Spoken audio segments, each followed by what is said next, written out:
Astaghfirullah,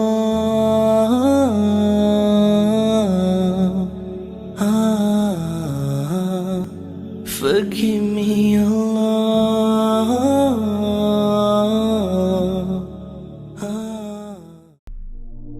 ایسا نہ سمجھنا کہ یہ پھولوں کی سیج ہے، نہیں، یہ کانٹوں بھرا بستر ہے۔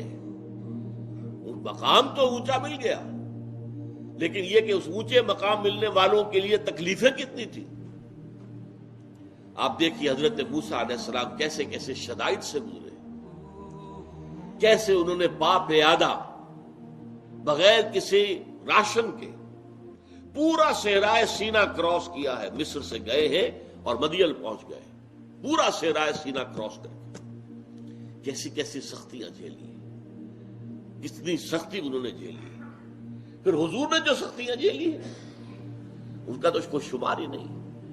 حضور کا ایک فرمان یہ ہے کہ تمام انبیاء اور رسل نے جو تکلیفیں جھیلی ہیں میں نے تنہا وہ سب جھیلی۔ حضرت یوسف اگر جیل میں رہے ہیں تو حضور بھی 3 سال تک شعب بنی ہاشم میں قید رہے، سختیاں جھیلی ہیں۔ اور قید میں تو پھر بھی کھانے کو تو ملتا ہے قیدیوں کو، وہاں تو کھانے پر پابندی تھی، کوئی خوراک کی شے شعب بنی ہاشم میں داخل نہیں ہو سکتی۔ گھاٹی ہے اور گھاٹی کے دونوں سروں کے اوپر پہرا ہے، کچھ نہیں جا سکتا۔ کوئی شریف النفس لوگ ہیں جو کبھی بڑی اپنی جان ہتھیلی پر رکھ کر پہاڑ کی چوٹی پر سے اتر کر کچھ پہنچا دیں تو پہنچا دیں۔